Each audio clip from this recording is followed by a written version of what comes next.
40 years ago, October 20th at 6:30, is about the time that we went down. What if one of rock's greatest bands didn't fall because of fate, but because of a chain of ignored warnings, chilling gut feelings, and one tragic decision made too late?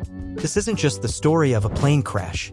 This is the haunting unraveling of Lynyrd Skynyrd, a band on the edge of superstardom, cut down in their prime by an avoidable disaster. With flames on an album cover that foretold a grim reality and a lead singer who predicted his own death, this is a tale where destiny collided with neglect and music history was changed forever in the blink of an eye. What if one of the most iconic bands in rock history didn't fall because of fate, but because of a slow, creeping string of missteps, missed warnings, and a moment of fatal surrender? The story of Lynyrd Skynyrd's final flight is no mere rock and roll tragedy. It's a haunting chronicle of ignored instincts, overlooked signs, and chilling words that, in retrospect, feel almost prophetic. This isn't just the tale of a crash. It's the unraveling of a dream, one decision at a time. By 1977, Lynyrd Skynyrd wasn't just rising, they were exploding. Born out of Jacksonville, Florida, the band had clawed their way from obscurity to become cultural icons. With a gritty fusion of southern blues, country, and hard rock, they gave voice to a generation caught between tradition and rebellion. Songs like Gimme 3 Steps, Simple Man, and Tuesday's Gone weren't just hits, they were anthems.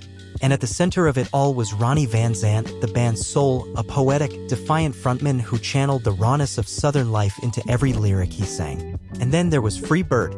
More than just a song, it was a movement. That soaring guitar solo, those aching lyrics, it became a rite of passage. Fans shouted for it at every concert. Even today, decades later, cries of "Play Free Bird" still echo in venues around the world. When Street Survivors dropped on October 17, 1977, Lynyrd Skynyrd stood on the cusp of immortality. The album was confident, sharp, and full of promise. New members like Cassie Gaines brought fresh fire to the band's sound, and their creative peak seemed imminent. The album cover, a photo of the band engulfed in flames, was bold. It was provocative, and it would soon become hauntingly prophetic. What many didn't realize was that this album wasn't just another record, it was their declaration of rebirth. The addition of Cassie Gaines had supercharged the band. Even Ronnie Van Zant, notoriously tough to impress, praised him publicly, calling him a cross between Clapton and Hendrix. Gaines could sing, write, and absolutely shred on guitar. His presence didn't just elevate the music, it energized everyone around him. His sister Cassie, one of the band's backing vocalists, had practically begged the band to give Steve a shot. And when they did, the chemistry was undeniable. Songs like What's Your Name and I Know a Little felt like a band entering a new era. That smell, inspired by Rossington's near-fatal car crash while intoxicated, was a chilling cautionary tale that, in hindsight, felt like it was speaking directly to what lay ahead. But behind the curtain of success, the grind was relentless. The band was touring non-stop, sometimes doing 2 shows a day. Their schedule was merciless: planes, buses, sound checks, interviews, barely a moment to breathe. The rock and roll lifestyle was catching up with them. Tempers flared. Sleep was scarce. Alcohol and other substances blurred the edges of exhaustion.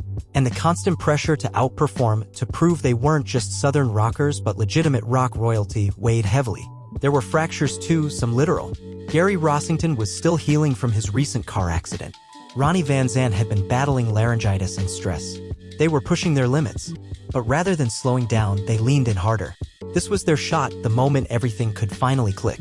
Yet in the middle of all this momentum, they made one fateful compromise: keeping the plane. That old Convair 240 with its rattling engines and smoky past was meant to be temporary. Just a few more flights, they told themselves. Just a little further. The music was flying high, but the band didn't realize how close they were to the ground. Their chartered aircraft, a Convair 240, was a 1948 relic with more than 29,000 flight hours. It had long since been phased out by most airlines, and its safety record was far from stellar. In fact, Aerosmith's management had examined the same plane earlier that year and walked away horrified after allegedly seeing the crew drinking whiskey during the evaluation. They refused to put their band on board. That decision likely saved their lives. So how did Lynyrd Skynyrd end up on the very same plane? That's the question that continues to echo through the decades. Was it ignorance? Denial? Or simply the cruel weight of convenience? The Convair allowed them to maintain their grueling pace, skipping long drives and making tight gigs possible. Canceling wasn't an option, not when Southern fans were counting on them. Not when the dream was so close. Even after signs of engine trouble emerged, visible sparks from the right side, frightening noises, those warnings were brushed aside. Cassie Gaines, one of the Hunkettes and sister to Steve Gaines, was terrified. She wanted off the plane and seriously considered riding in the band's equipment truck, but she was talked back on. Talked back on by the same voice that had always kept the band grounded, Ronnie Van Zant. "If it's your time to go, it's your time to go," he told her. It was meant to reassure her. Now, it sounds like fate speaking through a ghost.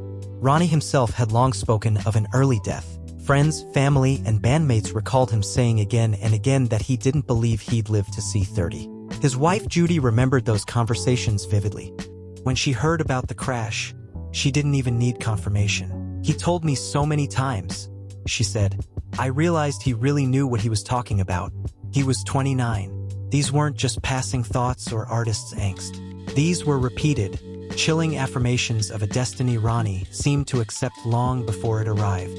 Artemis Pyle, the band's drummer, remembered Ronnie saying plainly, "I'm going out with my boots on," and that's exactly how he died. October 20th, 1977. The band boarded the Convair 240 in Greenville, South Carolina, heading toward Baton Rouge. The flight began quietly. Ronnie Van Zant lay resting on the floor with a pillow. Some passengers played cards. No one knew they were heading toward oblivion. Then the engines began to fail. The pilots realized, too late, that they had misjudged the fuel supply. Worse, they had left the engines on an auto-rich setting, a mode meant for takeoff that guzzled fuel at an alarming rate. During a failed attempt to redistribute fuel between tanks, the crew accidentally dumped what little was left into the atmosphere. The plane wasn't just low on fuel, it was running on empty. A Learjet had been discussed, plans were made to switch after this flight, but time ran out. Just one flight too late. With both engines dead, the plane glided powerless toward the Mississippi woods. There was no screaming, no chaos, just a chilling calm as everyone braced for impact. According to survivors, the silence in the cabin was deafening. Billy Powell described it as a moment of collective prayer. 10 long minutes of descent. Then the sound, like 1,000 baseball bats against the fuselage as the plane shredded through trees. The Convair tore apart over 1,000 feet of swampy woodland. The cockpit separated and slammed into a tree, killing both pilots instantly. The wings were ripped away. The tail section disintegrated. Ronnie Van Zant, Steve Gaines, Cassie Gaines, and others died instantly or shortly after impact. Survivors were left broken, pinned, and scattered. Powell's nose was nearly torn off. Rossington had multiple broken limbs and internal injuries. Leon Wilkeson, later declared dead 3 times, screamed from beneath wreckage. Artemis Pyle, ribs fractured, crawled through swamps, underbrush, and barbed wire until he found a farmhouse. Bleeding and disoriented, he was mistaken for an escaped convict and shot in the shoulder. Only when he gasped, "Plane crash," did the homeowner realize the truth and call for help. First responders arrived hours later to a scene of horror. Bodies strewn among pine needles and twisted steel. Some groaning, some eerily still. The absence of fire, ironically due to the lack of fuel, only made the wreckage more surreal. There was no blaze, just silence and suffering. News spread slowly. In 1977, there were no tweets, no live updates. It wasn't until Walter Cronkite's evening broadcast at 8:20 p.m. that America learned the devastating truth. And even then, the names of the dead were not immediately confirmed. Families clung to hope. Fans lit candles and gathered outside radio stations. DJs played Free Bird and Tuesday's Gone on repeat. The next morning, the news came in full. Ronnie Van Zant dead. Steve Gaines dead. Cassie Gaines dead. And with them, a piece of Southern rock soul vanished forever. The emotional devastation was matched only by the outpouring of grief. The Street Survivors album, released just 3 days prior, became an instant classic. But songs like That Smell, once a grim nod to reckless living, now felt like prophecy. Fans demanded the fiery album cover be changed. MCA Records complied, swapping it for a more subdued image. But the eerie symbolism was already burned into rock history. Survivors would live, but not unscarred. Gary Rossington, the only founding member to remain active with the band, lived in chronic pain. Multiple surgeries followed, and later, heart problems plagued him until his death in 2023. With him, the last original thread of Lynyrd Skynyrd was cut. Leon Wilkeson returned to perform in the 80s but never fully healed. His arm required a custom brace to play bass. He passed in 2001. Alan Collins, who gave the world those unforgettable riffs, was paralyzed in a 1986 car crash he caused while driving drunk, killing his girlfriend. He died in 1990. Billy Powell would continue to play, but like the others, carried the trauma forever. The survivors didn't just carry injuries, they carried guilt. They carried memories of screams in the woods, of looking over and seeing a brother lifeless beside them. They carried the burden of singing the songs that now felt like memorials. And they carried the weight of knowing this tragedy didn't have to happen. For Gary Rossington, who had 2 broken arms, a shattered leg, and internal injuries, the pain was never just physical. Every time he picked up a guitar, he was reminded not just of what he'd survived, but who he hadn't. In interviews, he often admitted that he was haunted by why he was spared. He once said, "Why me? Why did I live when others didn't? I ask myself that every day." Billy Powell, with his face torn and body battered, remembered hearing cries in the wreckage. He remembered stumbling through the wreckage in the dark, hearing Leon Wilkeson scream, "Get me out of here," and not knowing if he could help or if he should even move. Years later, when asked about the crash, Powell would say that playing Free Bird on stage was never the same again. "You're not just playing a song anymore," he said. "You're speaking to ghosts." For Artemis Pyle, who was shot by a frightened homeowner while trying to find help, the trauma became a permanent tattoo on his psyche. Even after finding salvation in the darkness of those Mississippi woods, his survival came at a cost. Pyle would later describe waking up in cold sweats for years, dreaming of twisted metal, pine trees, and the moment he realized that Ronnie was gone. Some survivors turned to addiction to dull the pain. Others simply retreated into silence. The psychological scars were deep, especially as they were expected to go on stage again to perform the very songs that had taken on new, painful meaning. Simple Man wasn't so simple anymore. Tuesday's Gone became a eulogy. Even decades later, the silence between songs, the empty space on stage where Steve or Ronnie once stood, was deafening. The music lived on, yes, but for those who walked away from that swamp, it would forever be intertwined with the horror of that night. They didn't just lose friends.